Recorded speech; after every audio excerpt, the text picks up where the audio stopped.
Hello, welcome to the final of the Symposia Collecting Impressions, 6 Centuries of Print Connoisseurship, co-organized by the Center for the History of Collecting and the Metropolitan Museum of Art's Department of Drawings and Prints, with support from the IFPDA Foundation. I'm Jenny Gibbs, Executive Director of the IFPDA and the IFPDA Foundation. This program is part of Print Month, which is held in conjunction with the IFPDA Fine Art Print Fair, which is currently online through Sunday, November 1st. Before we begin, I have to thank all of our friends and cultural partners for collaborating with us on a very successful calendar of Print Month programs. I'd like to especially thank Samantha Deutsch and Louisa Woodruby of the Frick Center for the History of Collecting for providing the inspiration with this series of symposia, which expanded what has traditionally been Print Week into Print Month. Today we have the great pleasure of sharing conversations with 3 powerhouses in the world of art collecting. The conversations, first with Joe and Leslie Garfield and then Jordan Schnitzer, will be led by Jennifer Farrell, Associate Curator of the Department of Drawings and Prints at the Metropolitan Museum of Art in New York. It's often said that you can't talk about prints without mentioning New York-based private collectors, Leslie and Joe Garfield, keepers of one of the most complete collections of 20th century prints in the world. Aside from supporting the art world through their expansive collecting, the Garfield's philanthropy extends to numerous organizations, funding programs in the social services, the visual arts, and music, thanks to Joe Garfield, who was born into a family of music makers and music lovers. Joe is a writer who's had numerous essays and articles published in the New York Times, Newsday, McCall's, the Paris Review, and many others. She's the author of 2 books, a member of PEN, and co-chair of the National Arts Club Literary Committee.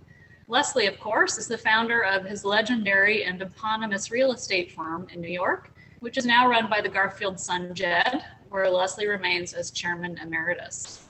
Some of the organizations for which the Garfields and their business provide support include the IFPDA Foundation, thank you, IPCNY, the Whitney, the National Dance Institute, Tanglewood, and the New York Youth Symphony, where they established the Johanna and Leslie Garfield Award for Arts Philanthropy in 2015 to recognize individuals who provided leading support to arts organizations in New York and beyond. On the other side of the continent, native Oregonian Jordan Schnitzer runs the Portland-based real estate company started by his father in 1950. He's a 1973 graduate of the University of Oregon and in 1976 received his doctorate from Northwestern School of Law at Lewis and Clark College.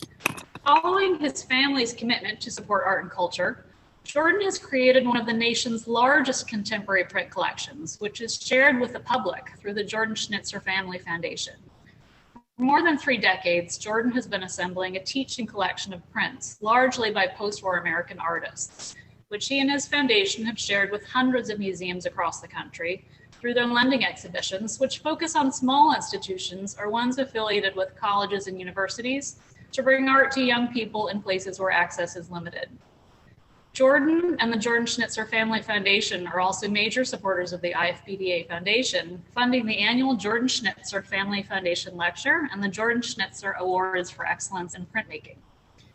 Most recently, Jordan, in partnership with the Jordan Schnitzer Museums of Art at the University of Oregon, Washington State University, and Portland State University, has established a $150,000 Black Lives Matter Artist Grant Program. Each of the 3 Jordan Schnitzer Museums of Art will award 20 grants of $2,500 each to artists who use their voices, experiences, and artistic expression to reflect on social justice efforts in response to systemic racism. Before we turn over the conversation to Samantha Deutsch and then Jennifer Farrell, I hope you will join me in thanking the Garfields and Jordan Schnitzer for all that they do. And with that, I will turn the program over first to Samantha and then to Jennifer. Thank you. Thank you, Jenny, for your opening remarks. So without further ado, Jennifer, the floor is yours. Thank you. Thank you, Samantha, and thank you, Jenny, and thank you, Jordan and Leslie and Joe Garfield. This is really incredible. Let me share my screen and we'll get started. Wonderful. So I don't know what I can say that Jenny hasn't already said. It's impossible to think about 20th modern contemporary print collecting without thinking of Leslie and Johanna as well as Jordan Schnitzer. So this is really a thrill and a great pleasure for me. And let's start with Leslie and Johanna Garfield, who are really absolutely incredible print collectors. I think anyone who's gone to any print related event have seen Leslie and Joe, also very involved with the International Print Center of New York and Dieudonné, as is Jordan. So why don't we start with this piece by Heckel, and maybe you can tell me about the first work you ever bought. What led you to collect prints? This is the first work I ever bought. Yeah. I went down to Munich with some friends to go to an exhibition at the museum. We got there a little early, and we walked into this art gallery, and the sun was shining through the window, so I kept walking away from the window, and I ultimately saw this image on the stand, and I was just floored by it. It's an illustration by Heckel for a 1917 translation of Dostoevsky's The Idiot in German. And I just was mesmerized, and I walked up to the woman at the counter, and I asked her what the price was of this particular image. She told me it was $55, and I thought for a moment, and I said, that's so much money. I'll go to the museum and think about it later. As I was driving back to Heidelberg, where I was stationed, I realized that $55 was something I could afford. And I called the woman up the next day, and the next weekend drove down to the gallery, and it was still on the stand, and I bought it. So that's my first acquisition of a German print, of any print. And I still have it hanging on our walls here. I read in some interviews where you described acquiring this print as, quote, almost a major psychoanalytic breakthrough, end quote, and, quote, the primal scream that became a part of my life, end quote. So I was wondering if you could talk a little bit about that, because as you mentioned, you still have the print, you still have it on your walls. And of course, you've gone on to collect over 6,000 works on paper. So this is, it really led to something quite major. Difficult to answer, but I got very interested in German expressionist prints at the time, and I started to collect them. And by the time I came out of the army, I had about 14 or 15 German expressionist prints. And they were all bought in sort of a short period of time, and that just set me rolling. What would you say it was about the German expressionists that struck you so forcefully? Well, it was the bareness of the images and the strength of the artist's hand involving them. So I just continued collecting them and developed this large collection that we have now. And indeed, you've moved to Max Beckmann, major holdings, and as well as Heckel, and really so many affiliate, George Gross, so many in the affiliated with German Expressionism. You also were very interested in Provincetown works well before the market, well before others had a similar interest. You really led the way. And Joe, I wonder if you could say a few words about this particular work and the story behind its acquisition. Well, we were actually down at a corporate.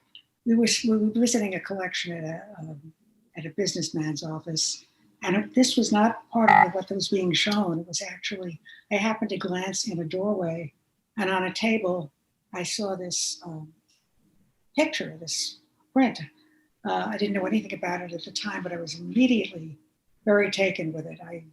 I love pictures of houses. I have a collection of miniature houses from places we've been to. And this seemed to sort of epitomize what I loved. And I don't think I had a chance to, I don't even know if I asked what it was that day, but within the next week, we visited somebody's house, the Rambacks, Francoise and Harvey. And there, what do I see there but a copy of this print? And it turned out that they had gotten it at Pace Gallery, and called up Sasha Schwartz, and she showed us, she didn't have that one, but she had some other ones. But to make a long story short about this one, we went down to this collector's home, Warren Creswell, and he had a bunch of prints, and that sort of started the whole White Line collection. Also, it turned out that this print was signed by, it would say Grace Martin, and then we later came to know her as Grace Martin Taylor, but the name Frame was kind of erased, and we found out later from Grace herself that that was her married name at the time, but she didn't want to have that on print, so she kind of erased it. Kind of a funny story about her. And you really tracked her down, didn't you? Or was it, you were a bit like a detective finding Grace Martin Taylor? I read that her name fell out of a frame, and you had to phone her. I wonder if you could tell a little bit about that and how you met her. Yes. It was Leslie, really. I think that, excuse me, it fell out of the back of a frame, and I called up the number, and the name was there, and there was no answer. And I called again in a couple of weeks, and again in a couple of weeks, and again in a couple of weeks. I said, I called, and this woman said, "Who is this?" And I said, "Is this Grace Martin Taylor?" She said, "Yes, it is." And this is she, exactly. That's what she said. That was on a Monday or Tuesday. By Friday, Joe and I were on the plane down to West Virginia to visit her because she did have some works for sale. And the first thing is we walked up the steps of this old-fashioned, 1910 house and went out into the garden where she had beautiful flowers. And she took out 4 little sherry glasses and poured champagne for us. And we met her and bought work from her. And ultimately, I arranged a show of her work up in New York.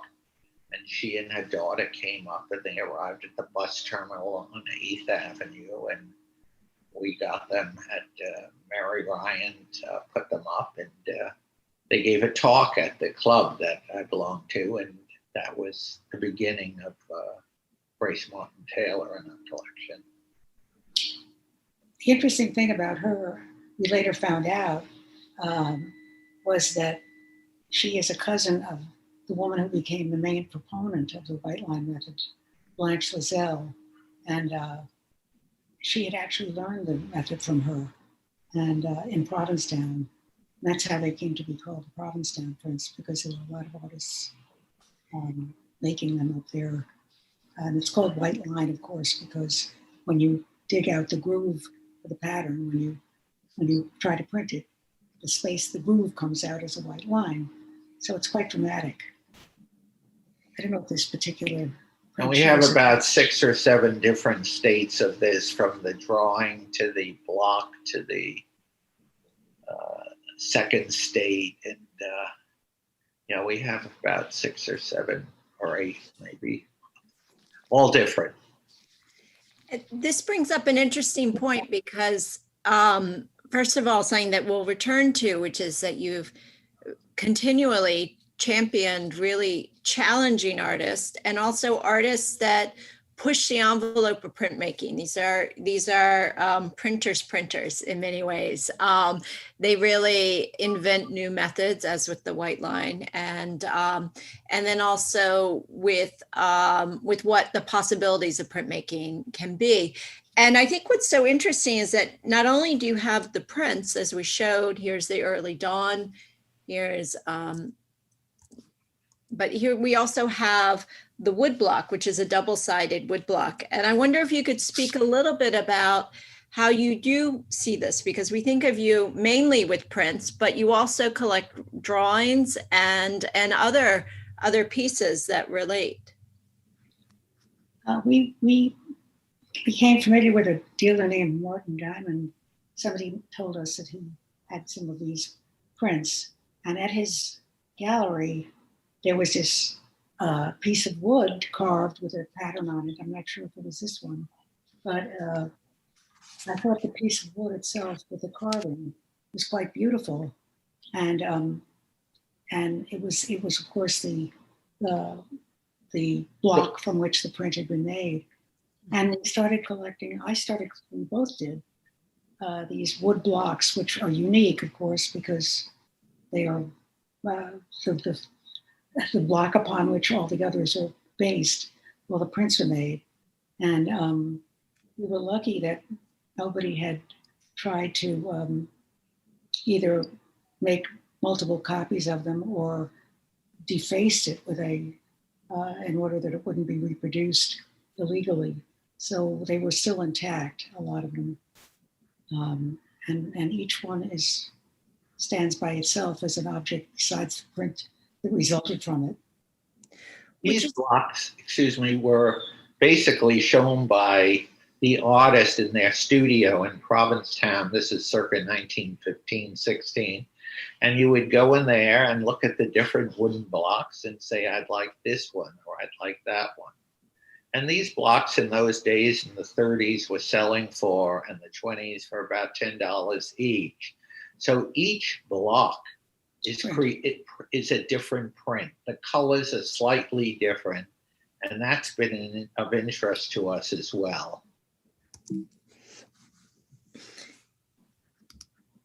Yes. I mean, I think that's something that we see throughout. We see it with the British artists, and certainly with Dieter Roth and Hamilton, this experimentation and move away from the standardization. And you can see also inscription.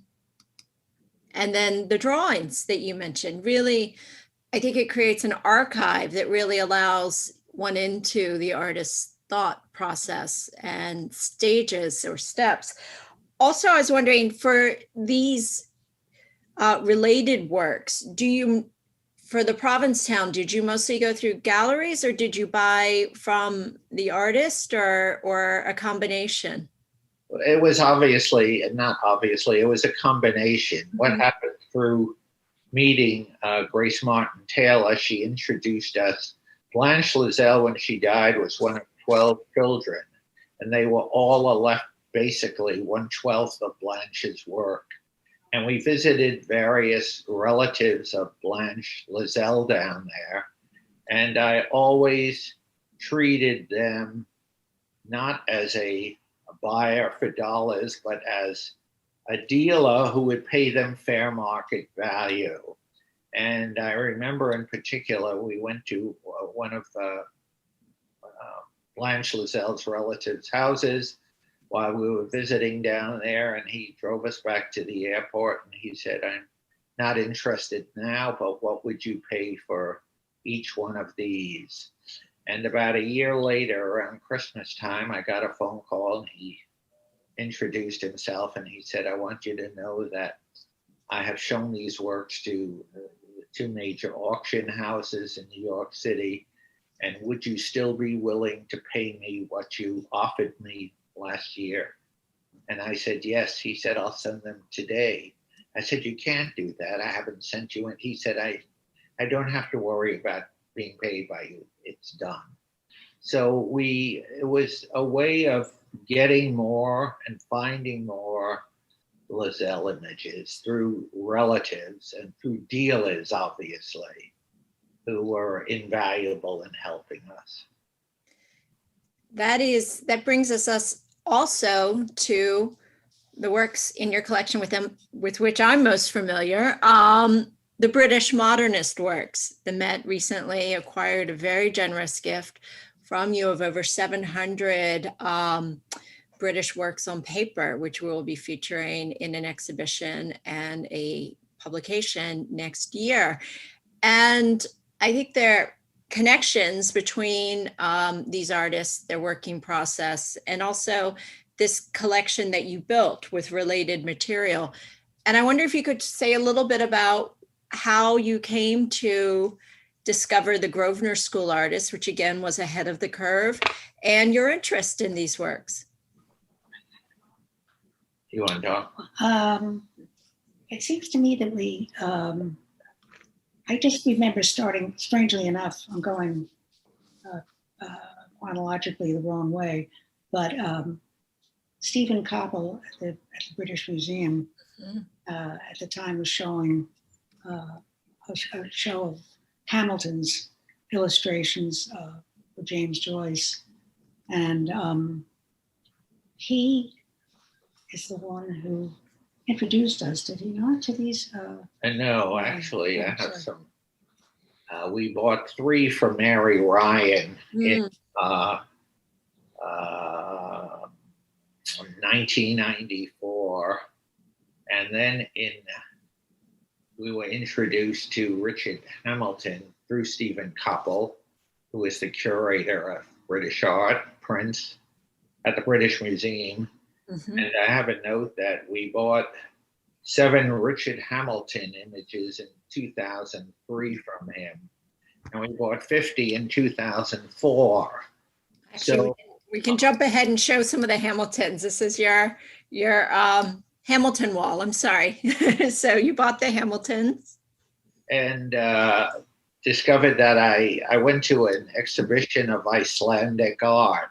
And there was some Richard Hamilton work there that I liked and had never bought. And I said to myself, if this particular image, the bowler hat, comes up for sale, I'm going to buy it. And this is the bowler hat, which became a very small edition because the artist and the printer got into an argument and the image was slashed. And this is it. And we've now bought a number of Richard Hamiltons because he collaborated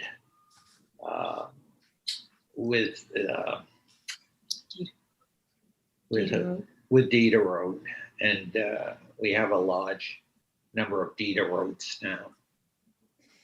Absolutely. And I think what's so interesting is that you have Hamilton and all that he did with prints. And then you also have him working with Diderot, who Hamilton described as really pushing the boundaries of prints. So that's high praise indeed.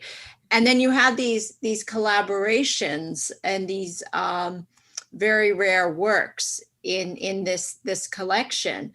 And I think that that's something that we see with a strong, sweet smell of incense, as well as some other pieces. So maybe we could go back and we'll return to Hamilton, and maybe we could just say a few bits about the Grosvenor. So we have this group of artists that came out of the Grosvenor School of Modern Art in London in the interwar period.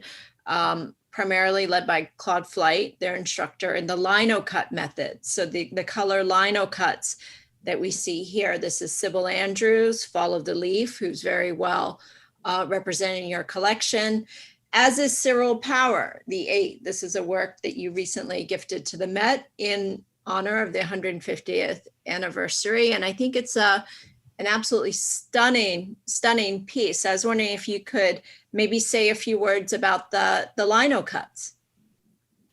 Well, what drew you to these pieces, which Stephen Koppel and Mary Ryan are really excellent spokespeople for the movement, and their knowledge is so vast with this. I think I was tremendously drawn by the colors. For instance, the fallen leaf, the mellow yellows and reds and oranges just struck me as, and the fact that the trees look like a fan almost. There was something rhythmic about it almost that was tremendously appealing to me. And then we found out that, of course, she had done many other prints, and we got interested in those. One of the stories about her, it's sort of sad, is she had a bunch of her prints or her blocks, the linoleum blocks, being shipped to America, and somehow the ships, they disappear forever. So I thought that must be terrible to have a large body of work like that disappear, but she just went on and created many more. It's such a sad story. It reminds me of the man who wrote The Chronicle of the Roman Empire, and I think it was in a closet, and the cleaning person threw it out, and he had to start all over again. It just reminded me of Sybil Andrews and this terrible experience. Well, and I think that's really, really true. And she would recarve some of the plates, the blocks rather, later in Canada. These works are, I'm showing you the works when she was in England. She was born in England before she moved to Canada after the Second World War. And then, of course, we have Cyril Power, with whom she was closely linked and collaborated really in developing the lino cut. And I wanted to show that in addition to the works of Claude Flight, who was really seminal for the lino cut movement, you also have such things as his books, his manuals. This is his lino cutting and printing, which shows the image of Speed, which I just showed you, his lino cut, as well as from his earlier book, you have the tools and as well as other things that really allow a kind of comprehensive idea of how printmaking, how this particular movement occurred. In addition, you also have color proofs to show the process of the lino cut, of layering the various colors. These are for the tube train.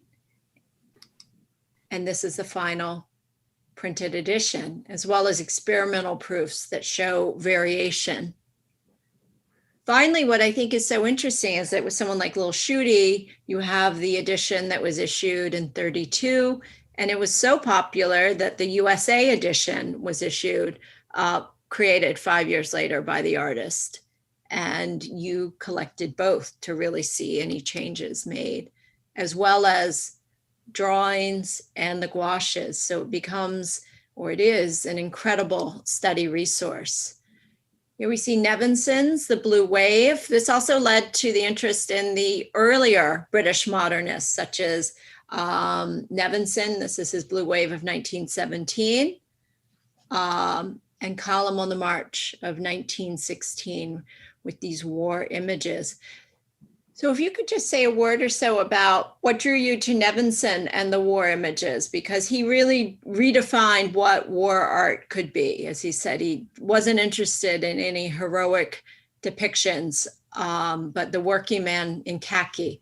So these are very, very tough works. And in fact, they were almost censored at one exhibition. So I was wondering if you could maybe say just a few words about Nevinson and the role he has. Well, in terms of Nevinson, he actually served in the war and was overseas and did a number of prints of the devastation of France, and then did these marvelous color prints later in 1930. Those images you were showing before was circa that period. These were done about 1918, 1916, etc.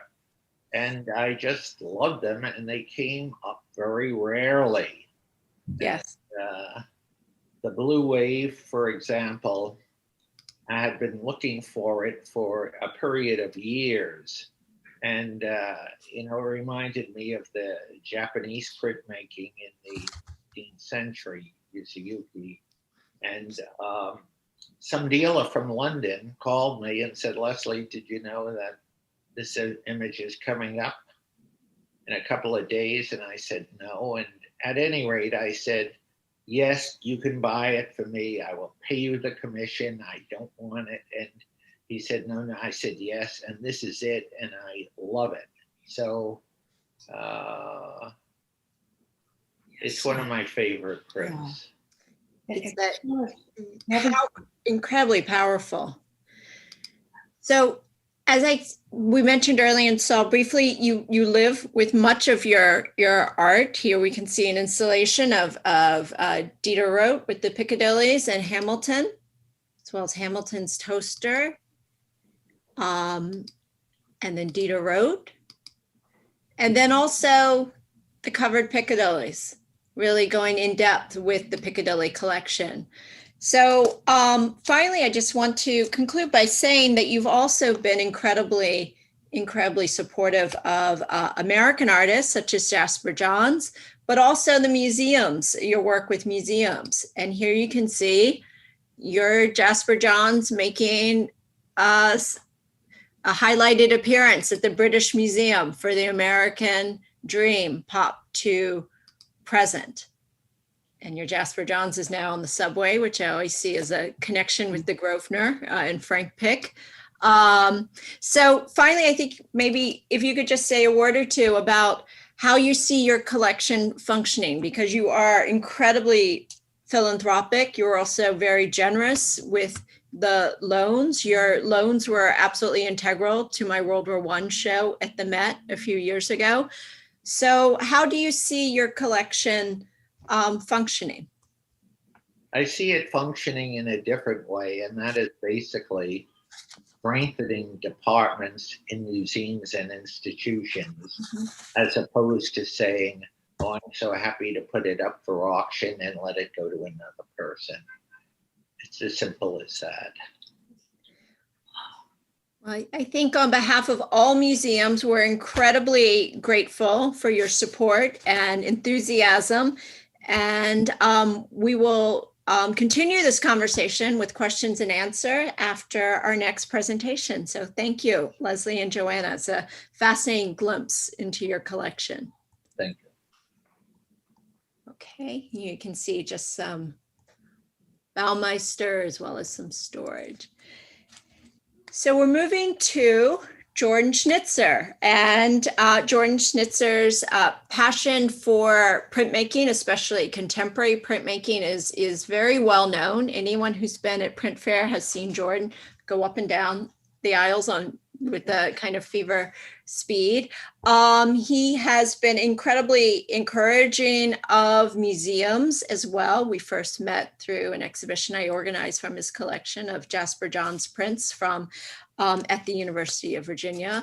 So why don't we begin? Here is Jordan with Rosenquist in his galleries. I think Jenny covered much of his philanthropic activities, but we'll get to that in our talk, as well as his extreme passion for prints. The director of Drawings and Prints at the Met, Nadine Orenstein, has described you as an evangelist for prints and printmaking, which I think is really an accurate description, because not only of your passion, but your mission to spread this love of prints, which we will talk about. So here is a baby Jordan, age 2. And I think we can look at these images, Jordan with his mother, and we'll talk about your mother in a minute, as well as your father. So maybe if you could just say a few words about the influence of your parents on you at a young age in relation to art. Yes, and before I do that, I first want to say how honored I am to be on the same virtual presentation with the Garfields. They are heroes to me. Their passion for art, their philanthropy, their role models for all of us about one, just picking whatever it is that happens to be art, but it's wonderful when you have a passion for collecting. And then to share and give back, it makes it even more exciting. So Leslie and Joe, thank you for your leadership and being a role model for me and so many others. Thank you. Speaking of role models, we're just seeing images of my mother and my father. And as an only child, my mother, when I went to first grade, enrolled in the Portland Art Museum Art School, that the slide I think is next. And well, that shows the business, but there's the Portland Art Museum Art School, Belushi building, and she took some art classes. And 3 years later, at the urging of the principal artist in Portland, she opened the Fountain Gallery of Art. I think there's an image now of that. It was the cheapest space in Portland, $50 a month. And she, along with her mother and another lady, opened the gallery. And so she opened the door for me as others opened doors for all of us. And I think part of a legacy theme here about me, and I'm sure the Garfields, is that we were all lucky that somehow art entered our lives. And a part of my passion with my collection and the exhibition program is hopefully, especially with young people, to help expose them to art. So we break down this barrier that somehow people think that art is some elitist thing for someone else. It's for everyone. So in my case, my mother opened the gallery, and there's another image now of her, they were doing the sheetrocking and painting and getting the space ready. And there she is, a beautiful woman. She passed away April 4th at 91, had a full life. And in addition, the art was very philanthropic with my father and so many social causes and so forth. Maybe yes? we could say a few words about your mother leading to your love of art. Sure. So, as I said, she opened the gallery, and I remember a couple of days before it opened, I was down there, and the artists were all helping her paint the walls, and I saw this funny cabinet, and I thought, that's odd. Those little drawers, you couldn't put clothes in there. I wonder what it is. And I went over to it and pulled open this drawer, and there was this stunning Stanley Hayter work that I didn't know the name of the artist, but I saw this beautiful colored work, and she came over my shoulder and she said to me, "Do you like that?" And I said, "I think it's beautiful." She said, "Well, you can have it." So the first piece of art that I was ever given was by Stanley Hayter, and we still have it, of course. And so it's interesting, as my art journey proceeded over the next 30, 40 years before I became evangelicus is a nice word. I think addict is a better word. Passionate about prints. Interestingly enough, it's like I really went back to my roots of the first thing I picked was a print.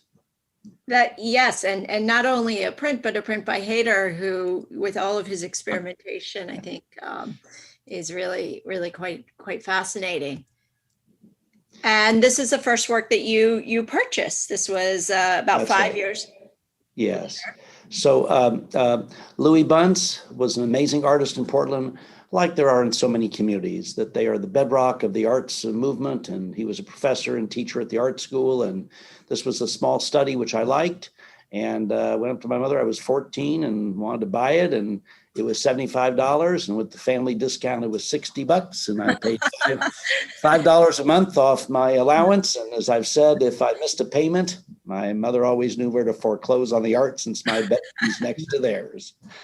But I still have that, and I treasure it, and treasure the relationship with Mr. Bunce. He was wonderful to me, and I think he was a brilliant artist.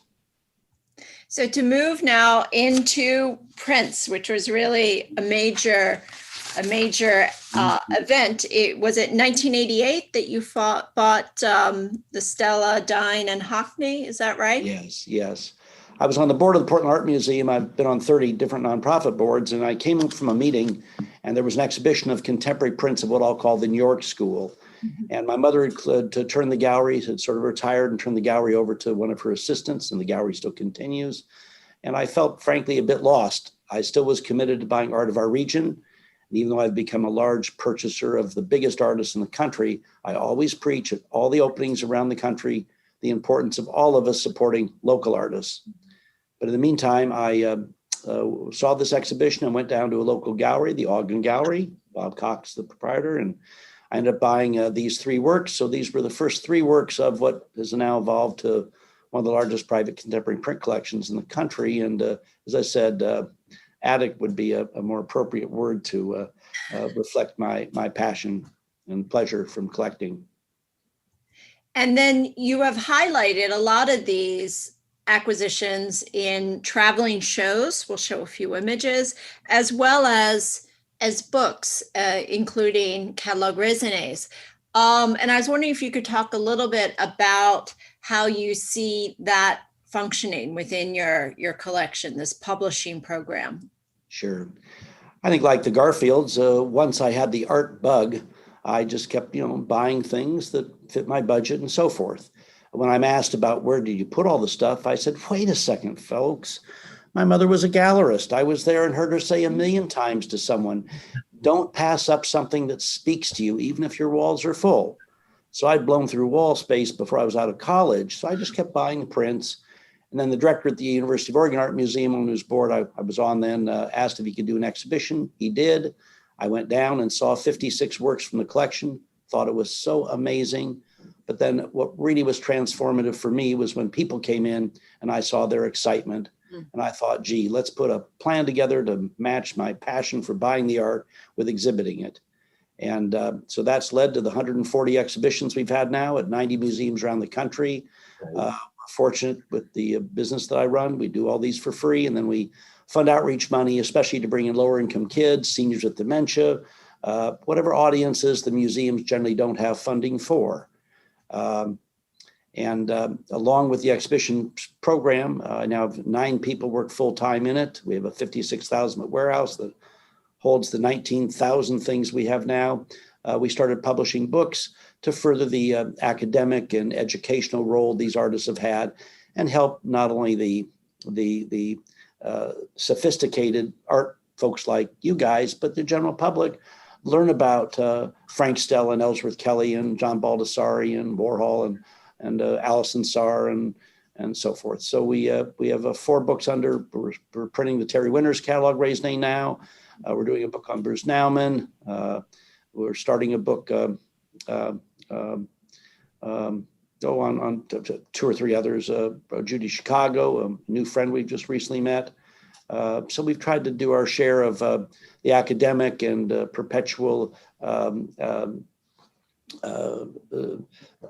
cataloging, so that the future generations can know how the work was done and the additions and all the information that's in these catalog raisonnés. They're just really the most valuable resource. It's an incredible thing that you do. I wonder if you could say, here we go. So here's some more of the philanthropy with the book awards, with the Black Lives Matter Artist Grant Program, residencies, lecture series, the gallery at Dieudonné, as well as many, many other charitable. And here are your 3. Yeah. Museums. So the university museums, again, as I said earlier, that I was lucky. Those doors were opened by my mother, and yet so many people out there. Okay. They are fearful. They don't know about museums. They don't know how wonderful these places are, or galleries. I preach to people, you can go to a gallery, it's free, and ask questions. Galleries always love to tell you about why they've selected certain artists. So I funded 3 university museums. We're working on a 4th at the University of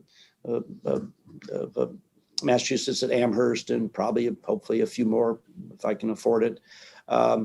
And it just brings me great joy to know that these museums are now welcoming to students. It's the last chance that young people are sort of in a contained environment where if they just realize it's okay, maybe they'll graduate and go back to their communities and be part of the art world in all the cities across our wonderful country. I keep thinking of the wonderful story you told me about when a principal told you that they had funded the 5th grade class. We're going to be visiting one of your exhibitions. And you said, why only the 5th grade? She said, well, I don't have money for grades 1 through 4. And you said, I do. And so you provided buses to actually bring the children in. And aware that people may be missing the school lunches, you also provide lunches, as well as hiring local artists to work with teaching and tours. It's amazing. Certainly a community like New York's a lot different, but it's amazing what $5, $10, $15, $20, $25, $30,000 does to a lot of smaller communities. You can get 1,000 kids in. Now in Missoula, Montana, where that happened with that story, what also was wonderful is we brought in 300 kids from 2 tribal communities. And since Jack Becker, the director of the Farrell Museum, of the museum in Omaha, had picked that work, he'd also picked 2 Northwest Native Americans. So the idea that we funded 300 Native American kids from the Salish and Kootenai reservations to come see Jasper Johnson, Ellsworth Kelly, and Chuck Close, and Ellen Gallagher, and Kara Walker, and Red Brooms, and on and on. But also saw Joe Fedderson and Rick Bartow was especially rewarding for me. So to move to your print collection, which enables these amazing shows, what drew you to print collecting, and especially to collecting works by so many contemporary artists, really a focus on living artists? Well, two things. One, I like I was thinking when Leslie and Joe were talking about their collection and you were talking about all the British artists. And what I wrote down to myself is too much art and so little time. It is so much fun learning about these areas that I know so little about, like much of life. But in terms of what I'm collecting, it's the post-World War II, principally American artists. And the reason I think is because these are artists of my time, of my life and your life. And they speak to us with the post-World War II period about the themes affecting our society, our country, and the world. And I think we are lucky that we've had several waves of some of the most creative, most brilliant artists in the history of time. So I love art of our time. Why works on paper? Well, first, I collect all mediums, and I have several thousand paintings and sculptures and other kinds of things. But I love works on paper because of the collaboration. And while collaboration is nothing new in the art world, I mean, Michelangelo, Van Gogh, I mean, not Van Gogh, but Michelangelo, and I mean, all those big older folks. But if you talk about today, starting with June Wayne creating Tamarin and the Master Printers Program, and you go to Gemini or Two Palms Press, David and Evelyn Lasry do such brilliant work, and Catherine Brown, all the fabulous publishers we've had, Ken Tyler. Amazing partnership between the artist and the brilliant technicians that produces work on paper that's never been experienced before. So that's exciting to me. Plus the ability to collect a substantial amount of it because I'm really building a teaching collection. So therefore, you know, even if I had the money to buy today a $40 million Warhol, I don't mean to say that wouldn't be pretty amazing, but I'd be another rich person with a Warhol painting. We have 1,200 Warhols, and therefore it's like we have a study center, and we can exhibit every period of his career and every theme that he brilliantly created. Absolutely. And you mentioned printers. I think, you know, Craig Zamiello's work on Ellen Gallagher's Deluxe is just amazing. You also, I showed a work by Vanessa German, who you are not exclusive to prints. As you mentioned, you also collect paintings, sculptures, and support artists who do more performance-based works.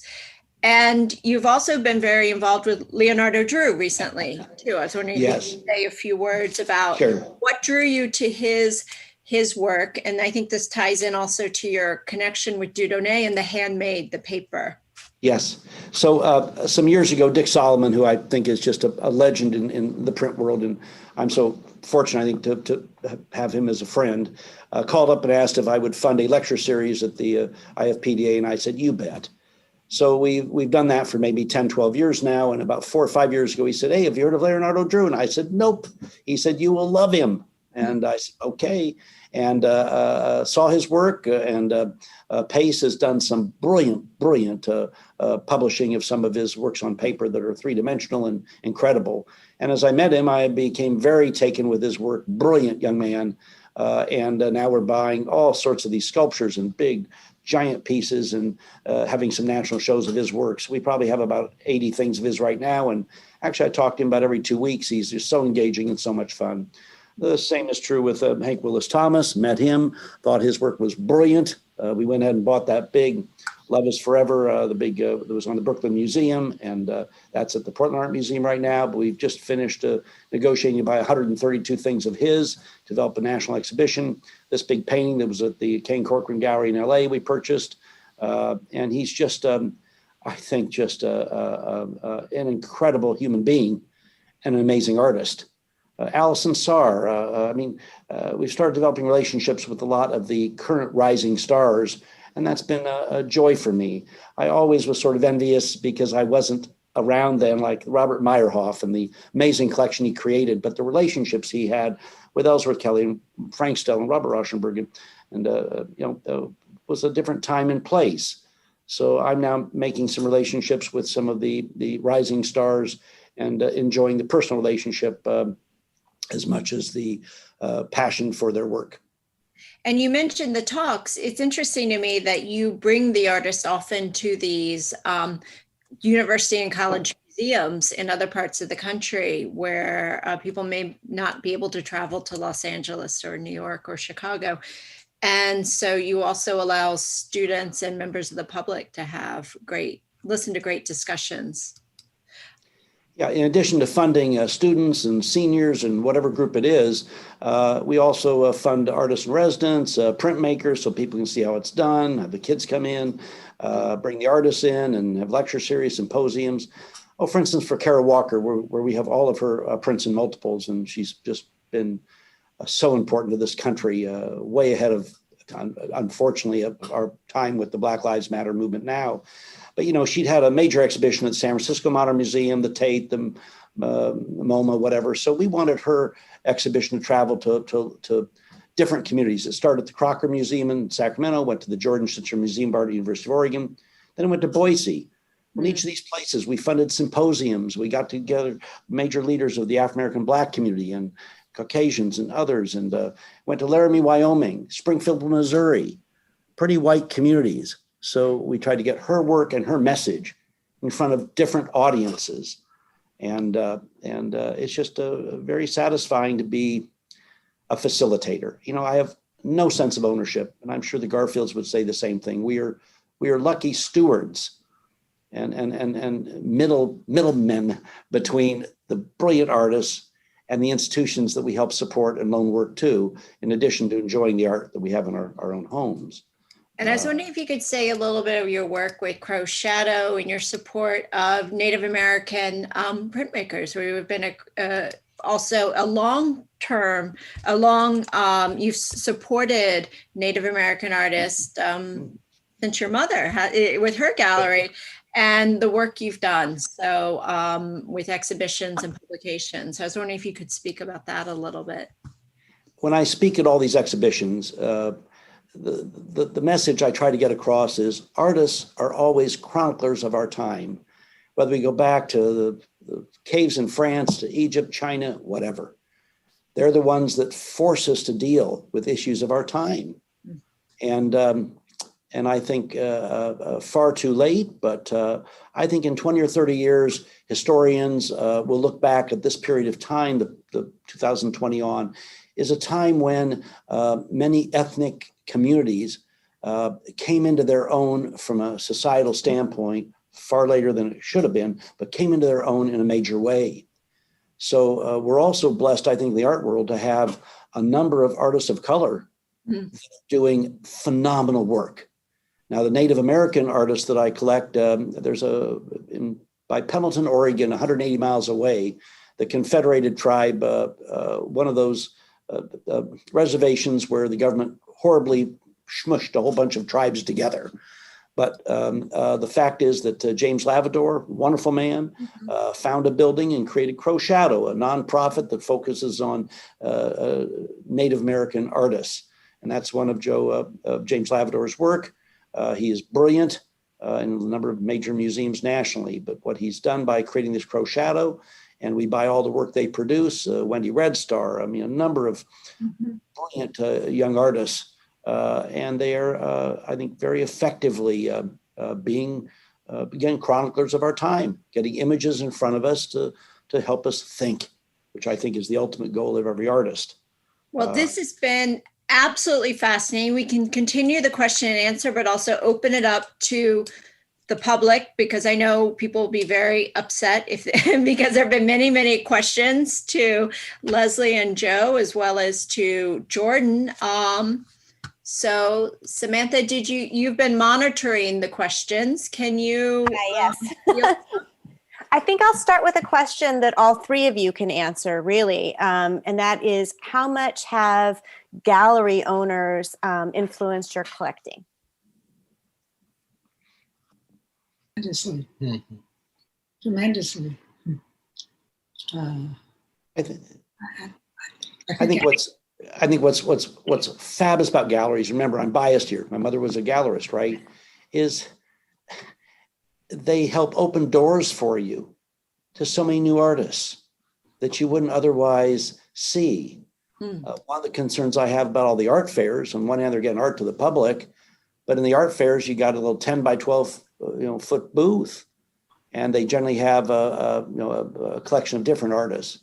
Whereas when you go to galleries that are expensive to run, you're able to see these one man and woman exhibitions, or different political themes or whatever. So it's quite a different educational experience to go into a larger space like Matthew Marks, like all the people in New York and around the country, these fabulous galleries. So they're a critical piece, and it's important that all of us support them because they're the front line. Without the galleries, okay, how would the work get exposed to all of us? They're just a critical piece of the art chain, and they need our support. Leslie and Johanna, do you want to add anything about the role of gallerists and dealers with building your collection? Very important. And I'm thinking of our role with Tandem Press in Madison, Wisconsin, and how important it has been being affiliated with them in our increasing interest in certain artists. And we went out there, it was the last time we were there, and we were looking at the new prints that had been made, and I sat down for a moment in Paula's office, and there was a book on 4 or 6 pages on Bill Weege. I had never seen his work before. And I went out to Paula, everyone was still in the print room, and I said, do you have any Bill Weege? And she said, yes, sit down for 5 minutes in my office and I'll set it up. And we went inside, and I said to my wife, who had originally seen a Bill Weege at the museum, and loved it. And I said, which do you like the best? And Joe chose one. And as we were walking back to Paula's office, I said, Paula, I have some funding from a foundation, and I want to buy them all. And she said, I'll take pictures of them. And she did. And I first offered it to the curator at the British Museum. I won't go through this, but each museum I said, I would like to make a donation of this artist's work framed. Would you be interested? Do you have anything? Will you show it? And I heard from 4 museums, and we established a reputation, I think. And Dick Solomon was mentioned just a couple of moments ago by Bruce. And I called Dick up, and he said, yes, we'll show him at Pace Gallery for 2 weeks. And he did that. And we had a party, and he sold one image for a good amount of money. And now he's a friend, and I'm doing everything I can to promote his art because I think it's so wonderful. This is Jenny. I just wanted to jump in for a sec. We're traveling tomorrow to Madison for a virtual Zoom studio visit with Paula at Tandem. So, yeah, so you can see what they're working on right now. Yeah. A lot of wonderful things. Everything is wonderful. So I'll jump in and say first to Leslie and Joe and then to Jordan. What advice would you give to someone interested in starting a collection, a print collection? Well, I think for those of us lucky enough to go to the IFPDA, for me, it's just heaven, right? But there are lots of people across the country that don't have that opportunity. And there are galleries in all our communities that have lots of art and also have specialized often with works on paper. And also go online. Garfield just mentioned Tandem, which we also put Paula on a pedestal. I mean, she's so fabulous in the work they do. But also, I mean, Gemini in LA with Sid Felsen and late Stanley Grinstein, what they've done, and Bill Goldston and Katie Michelle, some of the younger people in New York, Jean Millant. I mean, you can go online for all these publishers and see where their work is and have a virtual tour and then go to a gallery and see their work. Also, Sotheby's, Christie's, Butterfield's, Heritage Now, Phillips. They're incredible. And I've been so lucky to have such close relationships with the heads of the print departments of all those. Anyone can bid on an auction, at least get those catalogs and see all the works and learn. It's like an encyclopedia of the best of the best. So there are lots of ways to get into the works on paper print world that really is quite cost effective. There's something at every price point for everybody. That is right. Absolutely. Leslie and Joe, Richard Brown Baker, his advice to collectors was get there first, decide promptly. And I was wondering what advice, Leslie and Joe, you would give to someone looking to build a collection. I think meeting a person like Richard Brown Baker, who is a good friend, and learning from him and hearing his enthusiasm, unquenchable, and someone like that is a great person. Mm-hmm. Richard Brown Baker I'm using as an example. Mm-hmm. I think knowing somebody like Mary Ryan, who not only from whom we bought prints, but has introduced us to quite a few artists and is tremendously knowledgeable about them. You can learn a lot from these people. And Susan Sheehan. Yeah. Mm-hmm. Yes. There are so many wonderful people out there, particularly people at auction houses. They're so knowledgeable. They call you up in advance. They do this, they do that. They're exceptional. Mm.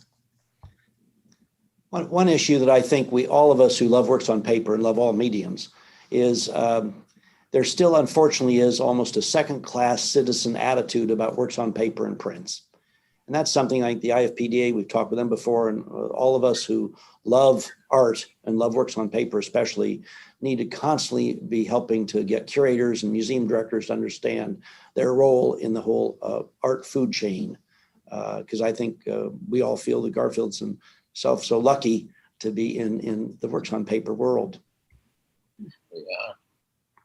And I think, Jennifer, you've done a wonderful job at the Met, and Nadine, the department there has taken on a whole different level of energy with both of you in partnership, helping do your share at that amazing institution of getting people to realize the beauty and creativity of works on paper. Well, thank you. Leslie, Joe, did you want to say anything? Oh, I was just saying, it was interesting. I was thinking about Jordan and the influence of his mother in her gallery. And neither Les nor I, and I think it's particularly interesting in the case of Les, because he started out so early with this interest in prints. I don't think there was a piece of art in their house, not because they didn't like art, but it was just not something they'd consider collecting. And I would say my parents were literature and music people rather than art people. And we had one book of modern American paintings, and I knew every painting in that book by heart. But that we did not have a collection of art books. So what am I saying? I'm just saying you get to these things through chance. And,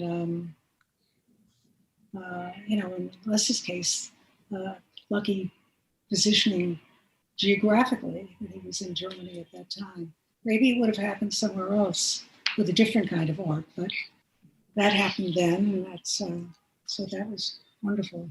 I wanted to say about Nivenson, I don't know why, I was thinking about that war picture. That, at the beginning, he was extremely enthusiastic and patriotic about the war. And that picture shows how he later became extremely opposed to violence and the war completely.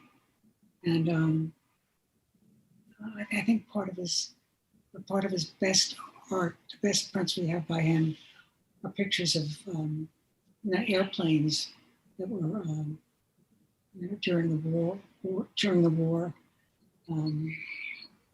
So somehow or other, that got into so much of his imagery, and I'm rambling on, so stop me.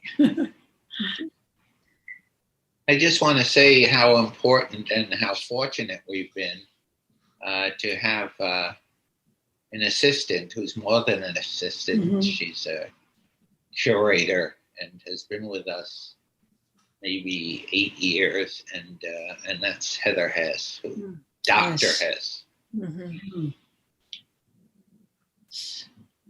Yeah, she's catalogs everything. It's amazing. We have a whole room. Well, I'm sure Jordan does too. Full of catalogs. He has rooms up. Yeah. And if you want anything, she can put her finger on it immediately, and it's amazing because there are so many to keep track of. But she always knows how to find them. Well, I think this has been an amazing discussion. Thank you to Leslie and Joe and to Jordan. I think your insights have given us so much to think about with the role of prints, the support of the art, also the way your collections were built, the instant passion and life-changing moments that you both described when seeing artists. Les and Joe, you sound like detectives traveling out to West Virginia and tracking down artists, but then what it led to, and the public exhibitions of the White Line artists that came from your collection, and what you've done to raise awareness about that area, as well as the Grosvenor, is really incredibly important. And Jordan, with all the exhibitions, that's how we first met, was I curated an exhibition drawn from your collection. And I can tell you the difference it makes in the lives of the students. It really is absolutely instrumental. So I don't know if Samantha or Jenny have any other questions. We're over 1 o'clock. And for those of us supervising remote teaching, we have a separate schedule, but maybe there's some questions from the audience. Can I ask the Garfields what in the last week or two, what they may be buying and what they're looking at right now and are excited about? Week or two. There's always something coming in. Yes. I bought a Lozelle woodblock print. It was an auction to benefit the Provincetown Art Association, which I'm somewhat involved with, over years. And I just saw it and bought it. So I haven't seen it yet, of course, but that's it. So that's pretty recent, Saturday night. We get called, I should say that as collectors, and I'm sure this is true of Jordan too, you have to be prepared to stay up late or get up early. All auction calls come from Europe at all hours of the night and day. Mostly it's Asia with the 3 a.m. and 4 a.m. But I find that you're better off waking up and not being the underbidder, which you always are if you're on the phone. I think all three of you have cloned yourself, because the amount of work you see, the amount of ground you cover, even the pace at which you go through these fairs is absolutely extraordinary in the thoroughness. So I think. Can I ask Jordan what he has bought lately? The last thing, probably this morning, but.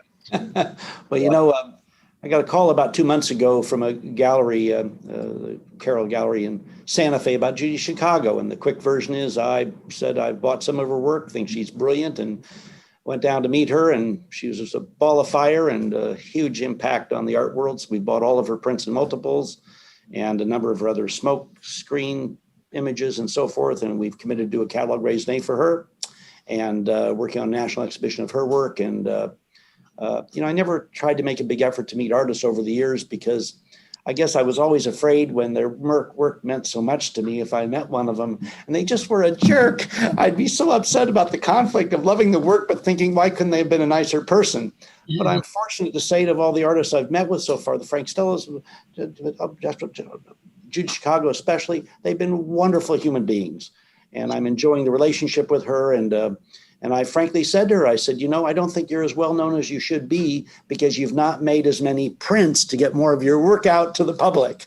So maybe she'll do some more editions, and we'll help get her work around the country to let others see what she's done these last 20 and 30 years. That's really groundbreaking. But that's the last week buying some more of her work. I am too, Bill Weege. Take a look when you're out at Tandem Press tomorrow. Yes. Yeah, no, we try to buy all the stuff that they produce there at Tandem, and it's a wonderful publisher. And again, as I said before, Paul is just the best. And her husband, wonderful people. Right.